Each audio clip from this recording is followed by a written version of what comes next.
Akhirnya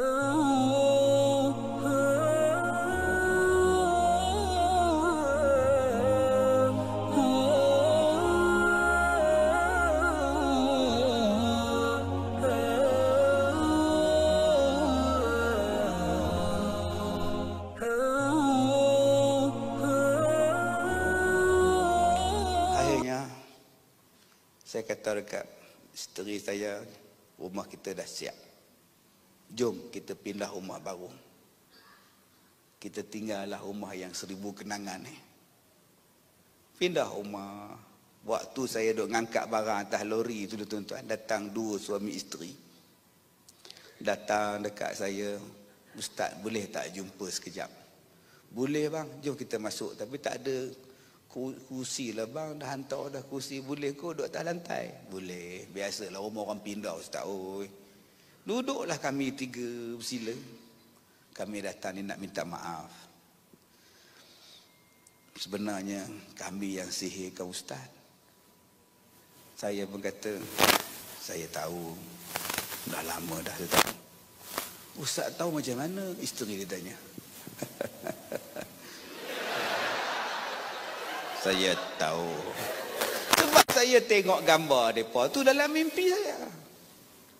Tapi saya diam, tak jumpa tiap-tiap hari tuan-tuan. Pergi market jumpa, pergi sekolah jumpa, pergi masjid jumpa. Saya tak marah mereka. Saya tanya kat mereka lagi, "Mana lagi 4 orang?" "Lah, mana ustaz tahu kami berenam?" Saya tahu. Mesti dia kata saya berumur besar tuan. Allah, saya kata, "Akak, abang, kalau abang tak datang jumpa saya pun dah lama saya maafkan. Benda lama dah bang. Saya maafkan dunia akhirat." Suami dia peluk saya, meletup tulang saya tuan-tuan. Yang tak peluk saya, isteri dia. Dan dia jadi anak murid saya. Dia mengaji depan saya, duduk depan saya, dan dia mati, saya mandikan mayat dia. Dia kenuri anak, saya datang. Saya yang cukur jambul cucu dia. Saya tak pernah simpan dalam hati. Sampai sekarang isteri dia masih hidup. Kenapa saya tak simpan dalam hati? Sebab Nabi cakap, siapa maafkan orang, Allah bagi kemuliaan pada dia. Saya yakin betul dengan hadis tu. Dan hari ini tuan-tuan, kemuliaan itu sampai. Tuan-tuan semua di bawah, saya seorang-seorang di atas. Tuan-tuan tak ada mikrofon, saya seorang ada mikrofon. Cuma saya tak ada air hari ini tuan-tuan. Tak disediakan air. Selalu saya ceramah, disediakan air. Hari ini tak ada. Bulan puasa ustaz, saya musafir tau. Tak mana faham tak faham sudah. Tuan-tuan, nak dapat kemuliaan, Allah bagi sungguh hari ini tuan-tuan. Allah bagi. Yang kedua, kenapa saya maafkan dia? Sebab kerana dialah buat tak betul pada saya. Saya belajar perubatan Islam. Bila doktor, 10 orang doktor yang rawat saya, kepala dia Dr. Manoharan, kepala dia. Jadi ketua dia cek semua ni. Bila saya duduk dalam ward, saya tak boleh buang air kecil, saya tak boleh tidur selama sebulan, saya tak boleh tidur. Sebulan tuan-tuan. Bagi makan ubat yang paling kuat, saya relax. Sebab kedua saya tak boleh tidur, sebab saya nyembang dengan nurse. Nyembang dengan nurse. Isteri tak tunggu, dia sekolah kan, dia seorang. Nyembang dengan nurse lah. Seronok tuan-tuan. Tak tidur pun tak apa, saya cakap. Doktor ni cakap pada saya, "Ustaz, you percaya black magic?" Saya kata segala magic saya percaya, saya cakap. Sebab masa saya sekolah dulu, saya selalu main color magic. Dia tak faham color magic tu mendatang apa. Akak-akak kalau tak faham color magic, bohong lah. Waktu sekolah dulu ada 2. Satu color kayu, satu lagi color magic tuan. Dia kata, "Ustaz tu color magic." "Ustaz tahu black magic?" "Tahu, nama dia sihir." Sihir ada. Dia kata, "Ustaz, you kena black magic, you pergi berubat. You tak payah lagi datang." Maka saya pun berubat merata-rata tuan-tuan. Ustaz tak mau tolong, ustaz balik, ustaz semua lari. Lah satu ustaz cakap dekat saya. Nama ustaz tu Ismail Kamus, Datuk. Saya pergi jumpa dia 2 kali, dia telefon saya pergi jumpa dia. Dia masa tu pejabat dia di Kampung Baru. Kemudian dia pindah ke Gombak. Masa di Gombak tu dia cakap, Kazim, entah berobatlah diri entah sendiri. Pergilah berobat. Sejak tu tuan-tuan saya tahu dah. Tak apa. Saya cari Tok Guru, saya cari ustaz sampai ke Kulim, sampai ke Bagan Datuk. Belajar perubatan. Rupa-rupanya tuan-tuan senang je berubat. Bila saya pakai jubah, saya pergi keluar pintu, driver saya tunggu dekat pagar. Kenapa saya rebah di pintu? Saya tak boleh melangkah pun. Lembek tu dia pun masuk, angkat. Rupa-rupanya tuan-tuan, Tuhan nak bagi saya belajar perubatan. Dia kata, Kazim, orang tak nak bagi kamu mengajar. Sebab tu kamu sakit. Habis tu apa ubat dia? Ubat dia ialah jangan sebut nak pergi mengajar. Sebut main bola. Sebab jin ini tugas dia kalau Ustaz Kazim pergi mengajar, kau bagi dia sakit. Jadi driver saya pun bunyi loceng. Tintang, Assalamualaikum Ustaz. Jom main bola. Jom. Padahal pakai jubah. Relax buat kitab tuan-tuan. Balik mengajar bagan Serai Taiping pukul 2 pagi, 1 pagi elok tuan-tuan. Jin ni makhluk bodoh. Yang tuan-tuan takut dengan dia buat siapa? Sebab tu orang tua-tua dulu, dia ambil jagung, dia rebus. Jin yang kacau dia ikut jin tu. Bawa jin ikut belakang rumah. Dia tanam depan jin hantu raya tu. Selagi jagung ni tak tumbuh, kau jangan balik ke rumah dia. Faham? Dia tunggu jagung tu tumbuh. Bila nak tumbuh, kawat dah dia rebus. Malaikat kalau ada orang buat jahat, dia korek yang rebus, dia bubuh betul macam tu. Hidup balik sama Allah tu. Saya belajar perubatan tuan-tuan. Dan banyak benda saya rahsiakan pada orang. Sebab saya anggap itu adalah ilmu eksklusif saya. Yang saya tak nak kongsi dengan orang. Amalan saya berpuluh-puluh amalan.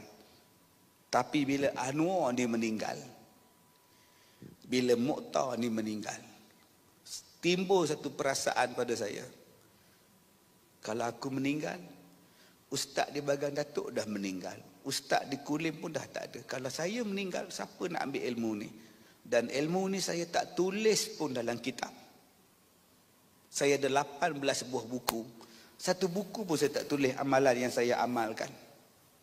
Sebab tu bila dia orang meninggal, saya fikir dalam hati saya, dah sampai masanya aku mengajar pula benda-benda rahsia ni pada orang. Supaya tak lagi menjadi rahsia.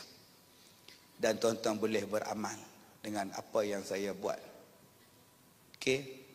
Jadi dalam 5 minit ni, ambillah peluang ni, saya nak ajar pada tuan-tuan.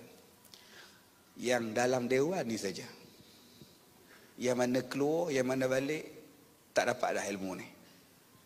Okey, sebab ijazah saya nak bagi pada tuan-tuan. Saya nak dapat ilmu ni tuan-tuan, pergi rumah Tok Guru ni, belajar macam-macam tuan-tuan. Syarat macam-macam baru dapat. Tuan-tuan ni, duk dengar relax, senang dapat.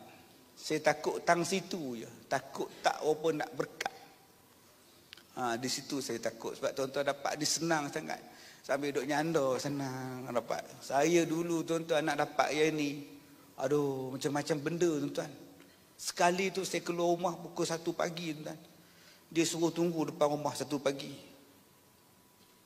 Duk cokong berapa jam aku nak tunggu ni. Apa benda yang dia nak bagi? Nak dapat satu ayat untuk jadi amalan. Tak apalah. Semua saya minta pada tuan-tuan, ikhlas dan yakin, insya-Allah apa yang saya buat selama ini dapat kita amalkan bersama. Pertama, surah Toha ayat 55. Baik, ikut saya baca. A'udzubillahi minasyaitonirrajim. Minha khalaqnakum wa fiha nu'idukum wa minha nukhrijukum taratan ukhra. Baik, ayat ini ialah ayat kalau tuan-tuan berhadapan dengan orang yang samsing. yang ganas, yang ajak bertumbuk, yang ajak bergaduh, yang nak buat tak elok pada tuan-tuan. Bos tuan-tuan garang, EO tuan-tuan garang, anak buah garang, bos pula takut pada anak buah. Ayat ini selalu saya baca ketika saya nak naik ceramah. Sebab ketika saya naik ceramah, macam-macam orang yang teringin nak naik atas pentas dengan saya. Ada yang nak pukul saya, ada yang nak simbah asid. Tuan-tuan boleh tengok dalam Facebook saya, dia ulang balik cerita 6 tahun, 7 tahun lepas. Dia ulang balik, refresh balik. Facebook refresh balik, keluar dalam paper Ustaz Kazim diugut bunuh. Itu cerita betul tuan-tuan, muka depan Haram Metro, saya rasa 6-7 tahun yang lepas. Saya lupa tahun bila. Keluar balik dalam Facebook saya baru ni, dia masukkan balik. Jadi ada yang naik tuan-tuan, dia datang pada jauh, rupa nak cekak baju saya ya. Jadi orang macam itu tuan-tuan, bila saya tengok dia berjalan, baru ni di Kampung Gajah. Dia datang. Saya dah start baca dah. Minha khalaqnakum. Bila sampai di sebelah saya, dia tengok muka saya, Ustaz, boleh peluk tak? Boleh ha? Depan-depan ramai dia peluk. Ayat ni kalau tuan-tuan jumpa dengan orang gila, ajak bertumbuk kat lebuh raya tu, dia jalan sebab langgar belakang dia. Dia pula berlanggar belakang kita, something. Saya baca ayat ni. Baik, ayat ini juga saya baca pada binatang bisa, pada anjing yang menyalak, yang mengejar kita. Saya baca di Manjung minggu lepas. Saya singgah di Sesi Minyak. Anjing dia menyalak-nyalak kat saya. Saya tengok je anjing ni. Natangnya anjing menyalak. Betul itu, yang salahnya menatang punya orang, itu baru salah. Saya keluar tanda, menyalak lagi. Kong, kau ikut tu. Semua orang tengok saya tu. Apa anjing ni minat benar kat aku ni? Saya cakap dekat pembantu saya, nama dia Din, duduk kat luar, Abang Din kat luar. Saya kata, Abang Din, tengok saya baca ayat ni, tengok apa jadi pada anjing ni. Saya baca tuan-tuan, depan Din saya baca. Terus menikui anjing tu, lari tu. Jadi, tuan-tuan amal ayat ini insya-Allah untuk orang yang nak buat jahat dengan tuan-tuan, yang kasar dengan tuan-tuan. Nombor 1. Nombor 2. Saya baru ni saya makan laksa di satu tempat di Subang. Bila saya makan laksa, saya tengok dalam laksa tu ada bulu, tak tahulah bulu apa, rambut, bulu burung banyak. Saya panggil makcik, tukang kedai, makcik, banyak bulu dalam makcik punya laksa. Minta maaf Ustaz, itu bukan rambut makcik. Rambut makcik putih. Iyalah makcik ya. Ini nampak tak bulu ni? Oh, itu daun kesum. Makcik daun kesum besar. Ni daun ni nama dia bulu burung. Lebih baik makcik sebut daun ketum, lagi bagus ni. Kalau saya makan laksa makcik ni, saya batuk sampai mati makcik.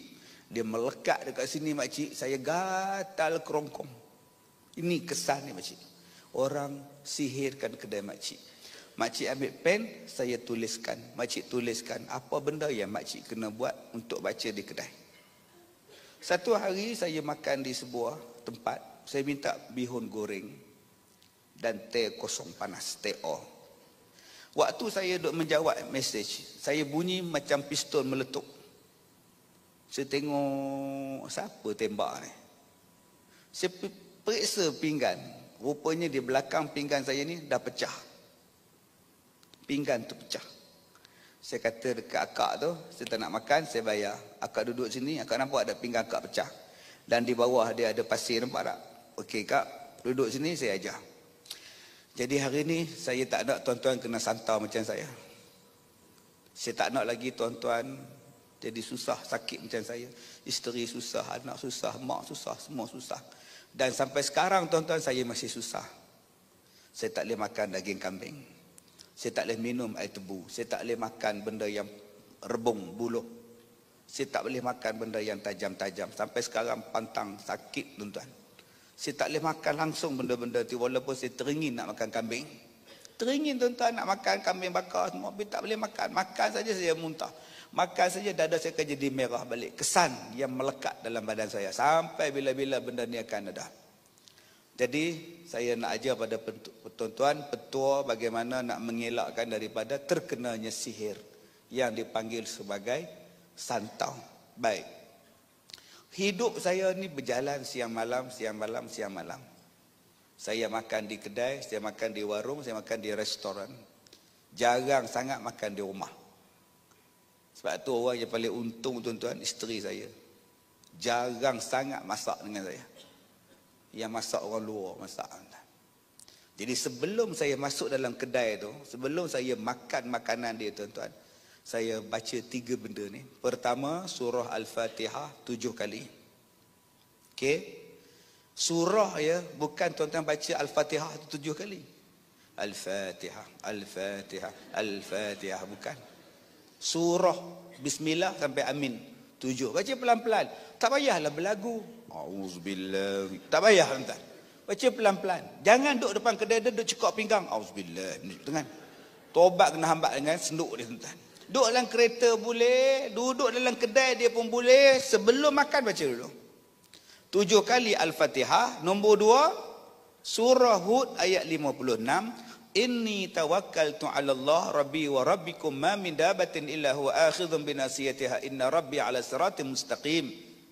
56 surah Hud. Dan yang terakhir 2 ayat yang terakhir, maaf, 2 ayat yang terakhir daripada surah At-Taubah, laqad ja'akum rasulun min anfusikum, sampai habis. Lepas tu tuan-tuan tawakal, masuk makan. Kalau nak jadi, dia boleh meletup. Kadang gelas boleh pecah, kadang pinggan boleh jatuh, kadang boleh jadi nampak apa benda yang Allah nak bagi nampak. Nampak apa ustaz? Sepanjang hidup saya lepas saya baca ni, saya cuma nampak 2. Selepas tu saya tak nak lagi dah nampak. Tak payah saya kata. Sangat-sangat mengerikan. Nombor 1 yang saya nampak, satu lembaga besar warna kuning, warna oranye, panjang bulat ke atas. Memanggil-manggil orang masuk kedai dia. Begini panggil orang. Pusing. Di bawah dia ada tu pam angin. Banyak kat PJ ni insya-Allah tuan. Depan-depan kedai tambah depan sisi minyak. Masya-Allah. Menyesal aku percaya. Tak, yang tu saya kelentong aja. Yang betulnya yang saya nampak satu lembaga hitam kencing dekat laut-laut. Lepas tu saya tengok, saya kata takut, tak boleh tidur malam tu, teringat benda tu. Ada hikmah kenapa Tuhan tak bagi nampak. Okey, dan yang terakhir yang saya edarkan pada tuan-tuan. Benda tu lama dah. Doa ni zikir. Jadi tak ada ayat Quran. Saya baca bila saya ada hajat. Saya nak ceramah, hujan lebat, baca dalam kereta, waktu dalam insya-Allah hujan berhenti. Saya ceramah tuan-tuan 28 tahun. Saya sakit sejak tahun 97, 21 tahun. Saya rasa saya sangat jarang ceramah dalam keadaan cuaca tak elok. Orang tanya saya, apa petua? Inilah petua dia. Kalau saya ada hajat, saya akan baca zikir ni, saya akan baca doa. Minta supaya hajat ni dimakbulkan Tuhan. Jadi sebelum tuan-tuan berhajat berdoa, baca dulu zikir ni, lepas tu baru tuan-tuan berdoa. Baik, ikut saya baca. Bismillahirrahmanirrahim. Belakang sekali ya, muka surat belakang sekali. Bismillahirrahmanirrahim. La ilaha illallah Al-Azimul Halim. La ilaha illallah Rabbul Arshil Azim. La ilaha illallah Rabbus Samawat wa Rabbul Ard wa Rabbul Arshil Karim. Baik, habis baca doa ni, baru tuan-tuan hajat baca doa. Nak operate ke, nak periksa anak ke, temu duga ke, apa benda ke. Macam saya kadang-kadang dada ni pedih juga. Kan? Jadi ambil tapak tangan, La ilaha illallah Al-Azimul Halim, La ilaha illallah Rabbul Arshil Azim, baca. Akak-akak yang migrain ni, ambil tapak tangan, La ilaha illallah, baca hak migrain, sakit di mana. Di ini amalan yang saya baca, saya baru bagi pada tuan-tuan 3. Kalau umur saya panjang, saya nak habiskan apa yang saya belajar daripada dua guru saya ini sebelum saya mati. Ya, supaya saya tak simpan ilmu walaupun dia tak ada dalam kitab, tapi itu amalan kami, amalan saya, dan benda itu pula diambil pada ayat Quran dan hadis-hadis Nabi, tak salah untuk jadikan amalan saya dan amalan tuan-tuan. Mudah-mudahan ada barakah. Jadi tuan-tuan yang dirahmati Allah, insya-Allah terima kasih bagi tuan-tuan yang melawat sekolah saya. Saya dah ceramah tuan-tuan hampir 2 jam. 2 jam tu puasa lah. Bayang kalau tak puasa mau 4 jam. Minggu depan ada orang minta saya buat klinik solat pukul 9 sampai pukul 12 tengah hari. Saya tanya kat dia, tak puasa ke? Kita orang puasa. Habis tu saya 4 jam nak cakap ni. Oh, ya tak juga kata dia. Oh, 4 jam. Jadi orang banyak tanya pada saya apa petua saya. Sekarang saya banyak minum jus durian Belanda. Ya, jadi tuan-tuan, bila beli kat luar tu Pusat Pendidikan Al-Barakah punya gerai, saya hadiahkan pada tuan-tuan hadiah-hadiah istimewa. Tanyalah pada dia apa beli jus durian Belanda, apa yang dapat. Sesedekahlah balik pada tuan-tuan. InsyaAllah semuanya adalah untuk sekolah saya Pusat Pendidikan Al-Barakah. Terima kasih semua. Saya minta maaf jika terkasar bahasa. Wabillahi taufiq wal hidayah. Assalamualaikum warahmatullahi wabarakatuh.